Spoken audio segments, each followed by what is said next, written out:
হালকা শীতের দুপুরে বাড়ির সকলে একসঙ্গে বসে আড্ডা দিতে দিতে কদবেল মাখা খাওয়ার মজাটা কিন্তু একদমই অন্যরকম। আমার দাদা ভীষণ ভালোভাবে কদবেলটা মাখতে পারে, সেই জন্য দাদাকে বলেছিলাম তুই মেখে দে।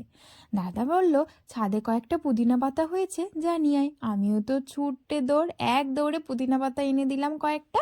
তারপর দাদা পুদিনা পাতা, কয়েকটা কাঁচা লঙ্কা, বিট নুন, চিনি আর সামান্য পরিমাণে আমাদার গুঁড়ো দিয়ে লঙ্কার সঙ্গে সমস্ত কিছু আগে ভালো করে একটু মেখে নিল।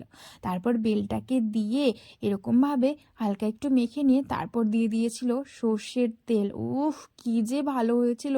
দেখুন, আমার এক্ষুনি জিভে জল চলে আসছে। দাদা তারপর হাত দিয়ে সুন্দর করে মেখে দিল। কি, দেখে খেতে ইচ্ছে করছে তো? ইচ্ছে করলে আমি এখন আর দিতে পারবো না, বাড়িতে নিজেরাই মেখে নিতে হবে। আমার জিভে তো জল চলে আসছে, কি করি কি করি। আমার চ্যানেলটিকে প্লিজ সাবস্ক্রাইব করুন আপনারা।